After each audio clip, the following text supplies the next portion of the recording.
A big communications company is hiring. We're going to tell you what company is looking for the best in Connecticut to join their organization. And coming up tonight at 6, one shoreline city arming people with what they need to know to save someone who's overdosing. Plus, taking the helm of a New Haven high school, we meet the new principal of Hill House. Also, a toy being recalled tonight. We'll tell you what the danger is. The company says it could pose to children. Those stories and more tonight on News 8 at 6.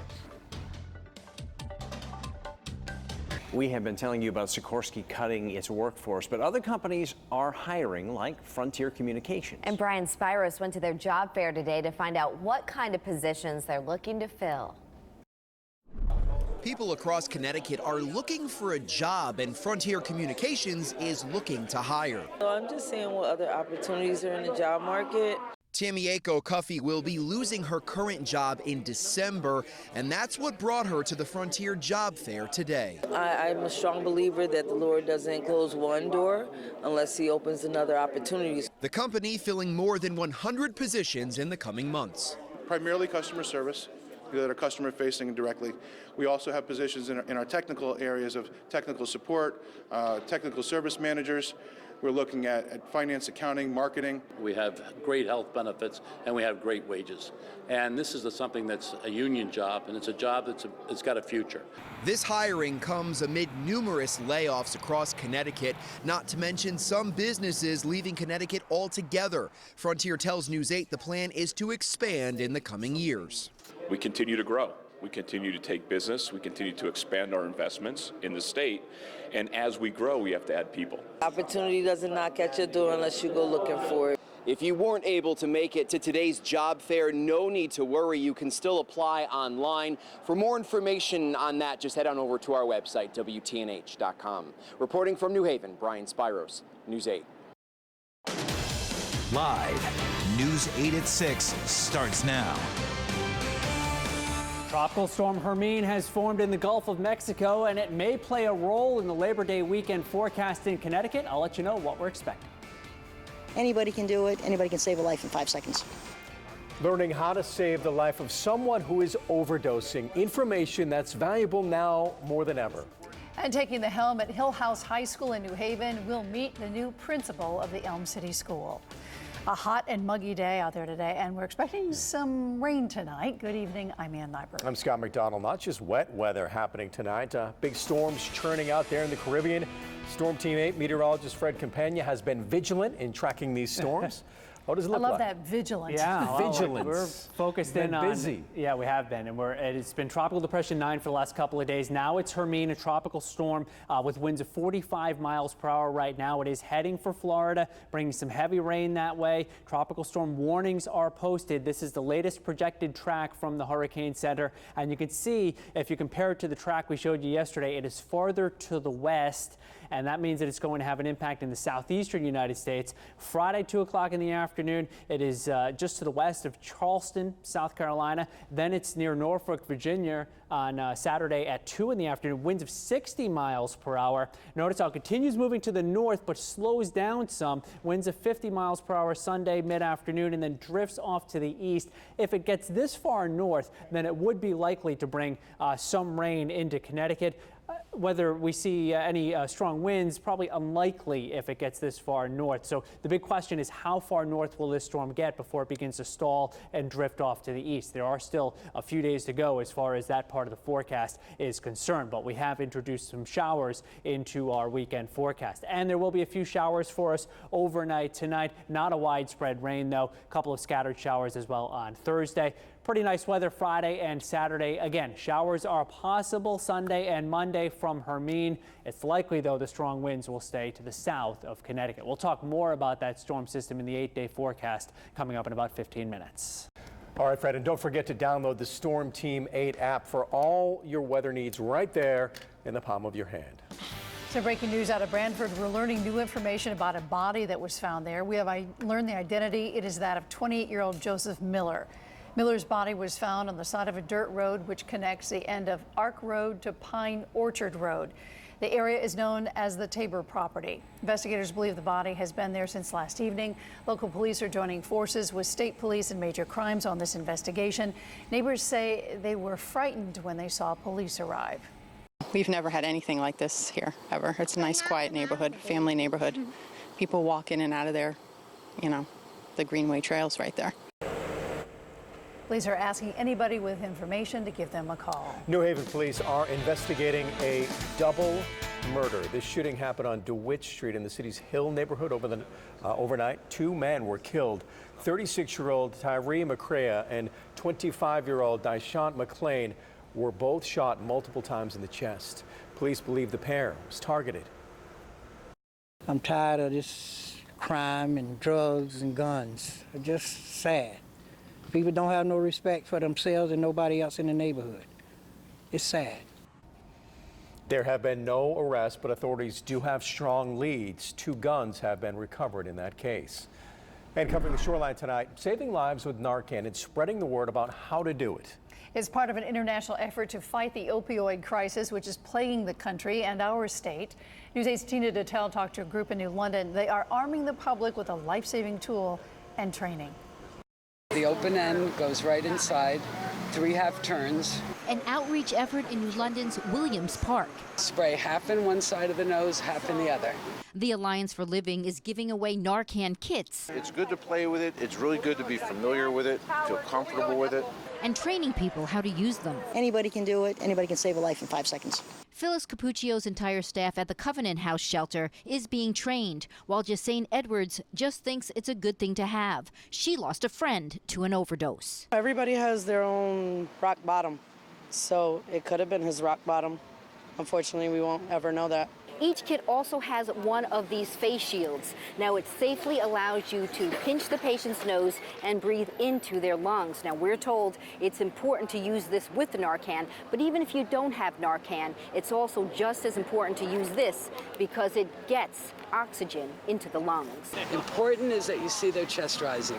The training and kits are offered as part of International Overdose Awareness Day. Well, the purpose is actually to erase stigma around addiction. Don't be ashamed. You can't be ashamed. Lisa Johns and Alan Seltzerman both lost sons to addiction while in a sober house. Narcan wasn't available. I'm sure it certainly would have given them a better chance because nobody called 911 and they were afraid. While some who were saved continue to use, Krista Howard's boyfriend made the most of his second chance.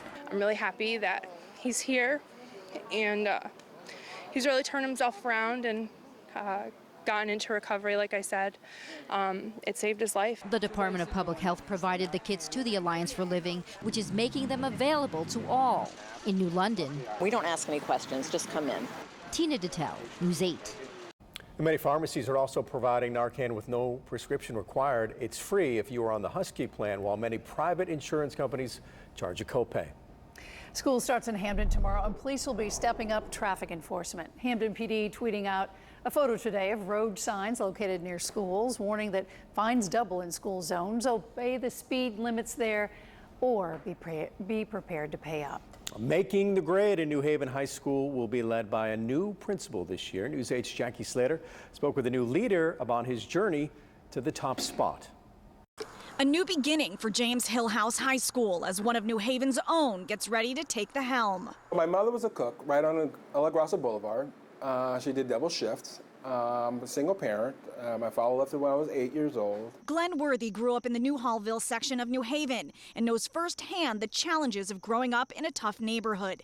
He was an athlete, class treasurer, and graduated from Wilbur Cross High in 1983. Your favorite teacher from high school? It's Miss Sandra Stevenson, who is now a math teacher here. All right, so she was your math teacher? She was my math teacher in 10th grade. And now you're her boss. I'm her boss. Is she proud of you? She's very proud of me. Now, Worthy is tasked with helping 1,003 students find their own paths to success. Those who know him best say he's up to the challenge. We feel really good about that. We feel good about the way that Glenn has come in, kind of embraced the reality of what Hillhouse is now while still looking forward to a future. He has a really good connection with students. He sees them from all aspects. He's a real New Haven, homegrown student himself, and he's a real community person. Former student Mercedes Torres credits Worthy for helping her get her life in order. When I feel like I didn't have much, I've had Mr. Worthy, and I had my family advocate, and I've had those resources that he has given to me to be able to succeed. I want to make sure that students have an advocate, and so I want to make sure I'm one of their strongest advocates. Tomorrow is the first day of classes, and these halls will once again fill with students. A new year full of promise and possibility. I'm always going to be available. I'm never going to be in my office. They're always going to see me in the hallways, in the cafeteria. For students, I'm never going to be busy. Reporting in New Haven, Jackie Slater, News 8. Terrific story there. And we've been covering school openings, first days of school, and more back-to-school stories over the last couple of weeks. You can check them out at our website and also send in your pictures of your first day back to school through Reported at our website, WTNH.com. And coming up, we have a toy recall to tell you about, one that could pose a choking hazard. Storm Team 8 meteorologist Fred Campagna is keeping his eye on the tropics tonight. They could be kicking up the surf near us and bringing some wet weather in this weekend. And biking around New Haven may net you some discounts at stores. We'll tell you all about it.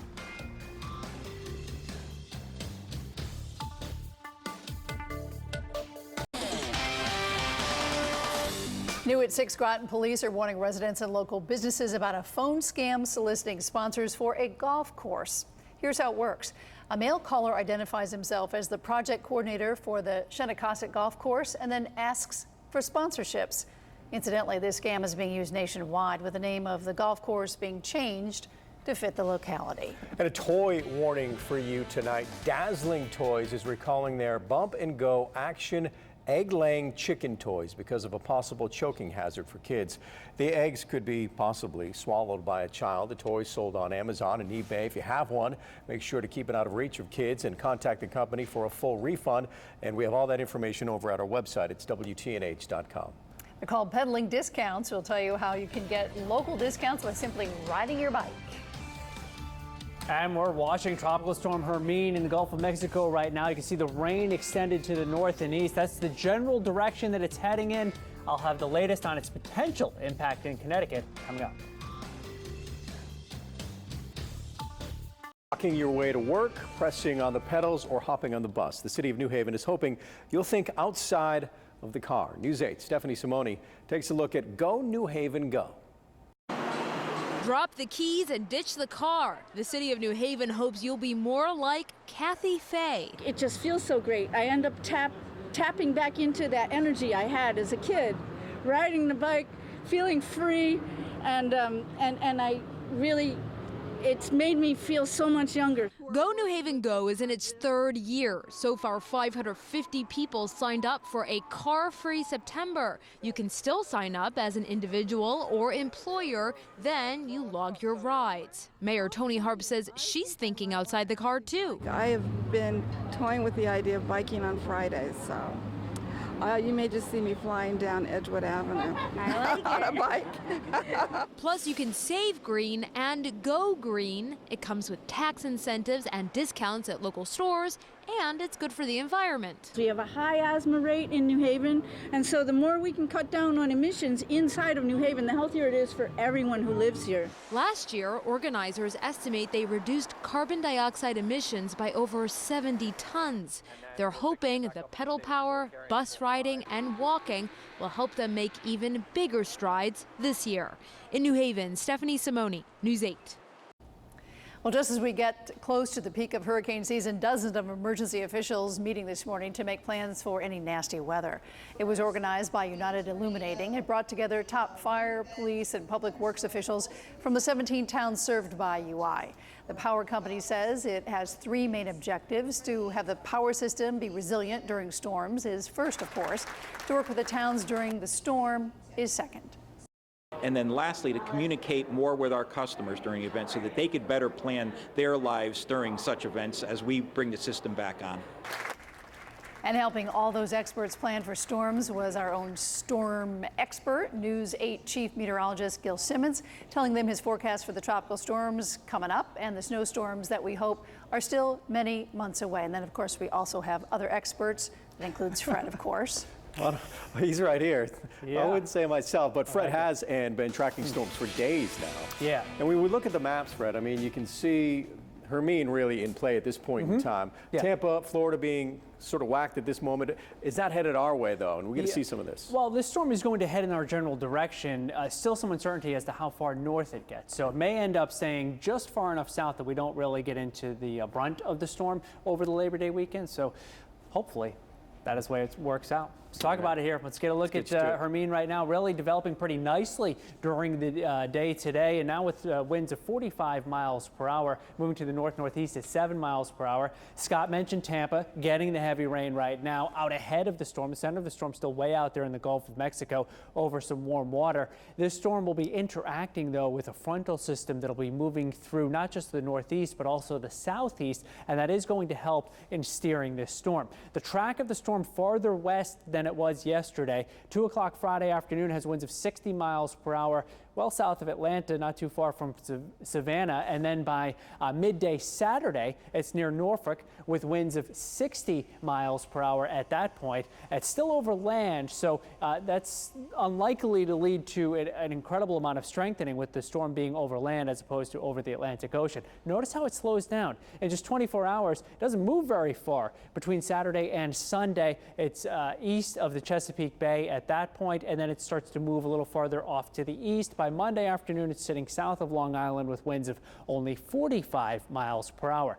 The question in my mind is how far north will it get before it begins to take this turn off to the east? If it's a little farther south than what's currently projected, there would not be much of an impact at all in Connecticut. If it's farther north, not only will we see some showers, but we would also end up seeing some gusty winds. Right now, it just looks like breezy conditions for Connecticut at the shoreline Saturday, Sunday, and Monday, but nothing that would be too strong, nothing that would cause any damage. And there's only about a 10 to 20% chance of seeing winds over 40 miles per hour in southern New England from Hermine. That's right now. Still a little ways to go, though, before we can say that forecast is certain. Temperatures in the 70s and 80s, muggy out there at this point. A few showers showing up here and there, and that's about what we're going to see overnight tonight into tomorrow. Stray showers, nothing drought busting for us. This front that's coming through is helping to steer the tropical system that's been sitting off of Cape Hatteras for a few days out into the Atlantic Ocean, and it's also going to influence, as I mentioned, Hermine. So tomorrow, the best chance of showers in the morning, a little brighter by late in the day. Much less humid weather moves in for us tomorrow night and into Friday. Should be fine on Friday with sunshine, temperatures up into the upper 70s to around 80 degrees. Here's a large area of high pressure moving in on Saturday.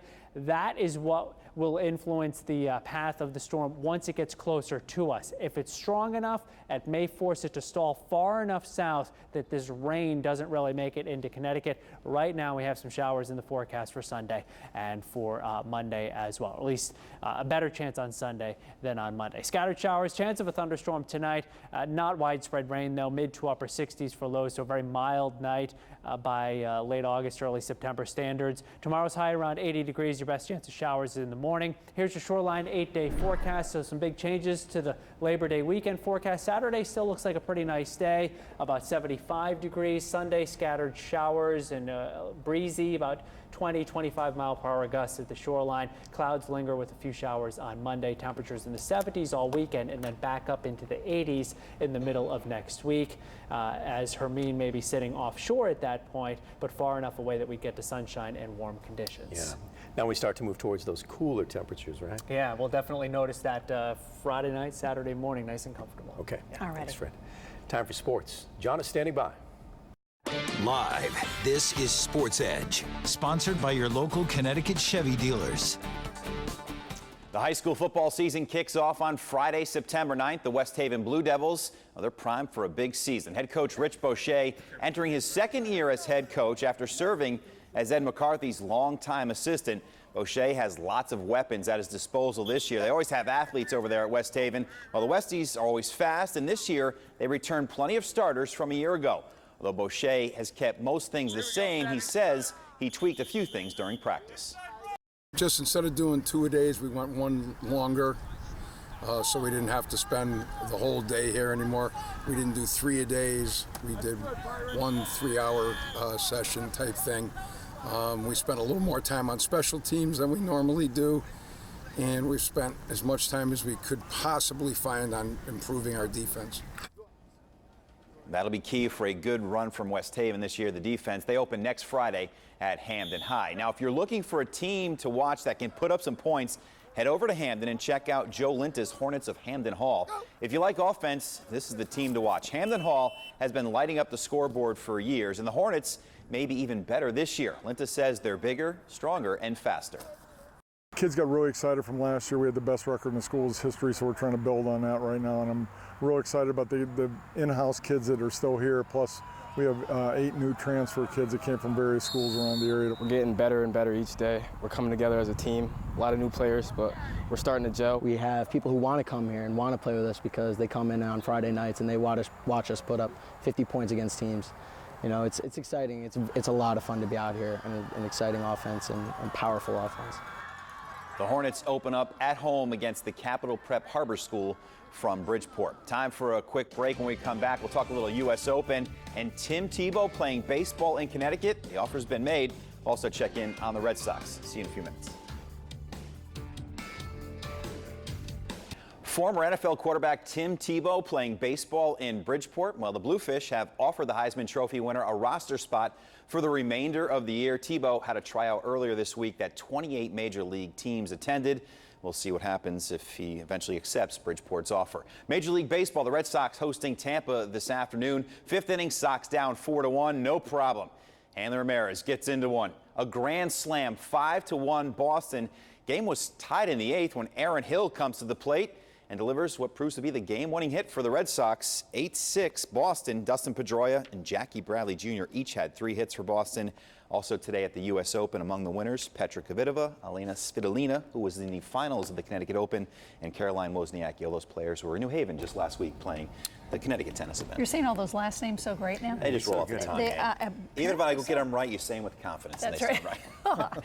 All right, thanks. Yeah. All right, Fred's watching quite a bit over there. Yeah, name we'll be saying for the next few days. Hermine, that is the tropical storm that we're watching closely right now in the Gulf of Mexico. Probably going to have at least some impact in our forecast for this weekend, our weather for this weekend. Saturday, 75 degrees, clouds kind of gathering after starting the day in the 50s. So not a bad day Saturday, a little breezy out there. Sunday, some showers around, breezy, not real strong winds for us on Sunday, and not a total washout, at least the way it looks right now. Could be a few lingering showers on Monday with mostly cloudy skies and temperatures in the mid-70s. I'm hoping that rain's not too steady on Monday morning. New Haven road race to run on Monday. Yes, I don't want to be doing it in the rain. No. All right, that's our time. Remember, you can head to the web for the latest news, weather, traffic online anytime at WTNH.com. Have a great night.